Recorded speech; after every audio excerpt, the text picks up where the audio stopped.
Welcome once again to the lecture. In this lecture, we'll see the main basic point is TM modes in a cylindrical waveguide. Before this, we have already discussed the different kinds of modes in the cylindrical waveguide, or in general, we have discussed TEM mode, TE mode, and TM mode. We'll go quickly through these modes. So, transverse electromagnetic mode or TEM mode is nothing but the electric field vector and magnetic fields are perpendicular to the direction of propagation. So all three vectors, all three electric field, magnetic field and direction of propagation are perpendicular to each other. So the name of this kind of mode is called transverse electromagnetic mode, that is TEM mode. The next basic mode is transverse electric mode. So the TEM, that is transverse electromagnetic mode, cannot survive inside the rectangular or circular waveguide. Only two kinds of modes are possible, that is transverse electric mode or transverse magnetic mode. This kind of mode or transverse electromagnetic wave will exist in a free space. Inside the guided media, this kind of mode will not support. So the first mode is transverse electric mode. In this mode, the electric field is perpendicular to the direction of propagation, while the magnetic field is normal to the direction of propagation. And this mode is called transverse electric because electric field is perpendicular. The next mode is transverse magnetic mode.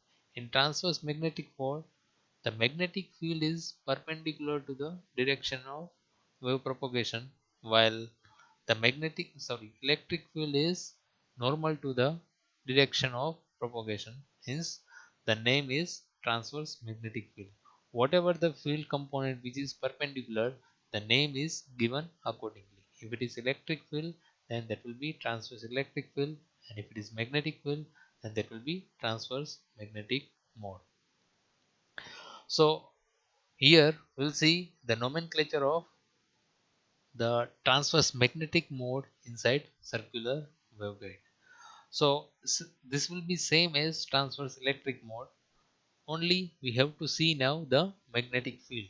Hence the name is TM mode. Magnetic field is perpendicular to the direction of propagation. Hence these are TM mode. The first subscript N denotes the number of full cycle variation in one revolution through the waveguide or along the circumference. The number of full cycle variation is the first subscript n. If one cyclic variation will be there, then that will be n is equal to 2. If there are two cyclic variation, then n is equal to 2.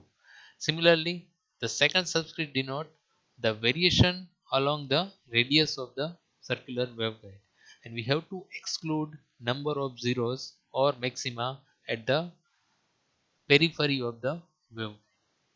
This is taken from the book called Samuel Leo Microwave Devices in Circuit, 3rd edition. You can verify this.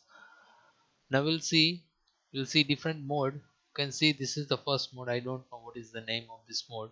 So I will see the first subscript, that is this is magnetic mode. So I have to see this dotted line. You can see that there are no cyclic variation along the circumference of the waveguide. Hence, the first subscript is equal to 0. So n is equal to 0 here. Now, when we move from center towards the edge along the radius, you can see there is one minima. There is one minima which is denoted by this blue color. So this is the intensity diagram of this mode, and this is the vectorial representation of this mode. So you can see n is equal to 0 because no variation along the circumference, and along the radial there will be only one minima. So this will be TE 0 1 mode. Sorry, TM. This is TM, transverse magnetic mode, transverse magnetic 0 1 mode. Same way you can see the intensity diagram. This is one blue, second blue. So two minimas are there. You can verify using this diagram. One minima, second minima. So our second subscript, that is m is equal to 2, and there are no cyclic variation along the circumference, so this will be equal to 0. So this will be Tm02 more. Same way we are having, you can see here, either you can see the intensity diagram or the vector diagram. You can see there are two maxima. So two maxima means we are having one full cycle variation and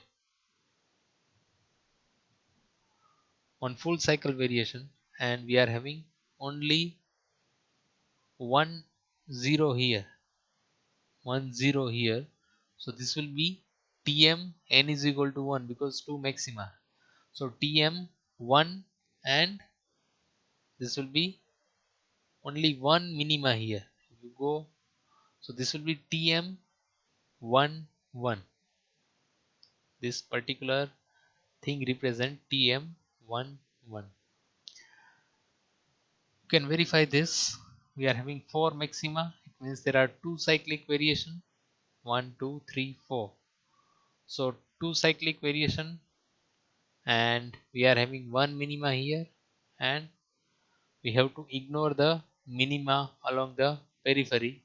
So only one m is equal to 1 and n is equal to 4 divided by 2. It means this will be Tm 2 1 mode. Here you can see we are having 1 2 3 4 5 6 6 maxima. So 6 divided by 2, that will be 3, and we are having one minima here and we have to exclude this minima. So this will be Tm 3 3 1 mode. Same way 1 2 3 4 5 6 7 8. So 8 maxima are there. It means we are having 4 cyclic variation, and we are having one zero here, second zero, and we have to exclude this zero. So this will be 1 2. So this will be Tm 4 2. This will be equal to 6 maxima, hence n is equal to 3, and you can count minima 1 2, and we have to exclude this. So this will be Tm 3 2. So same way you can verify other modes. There are two minima here. So this will be Tm02 1 2 3.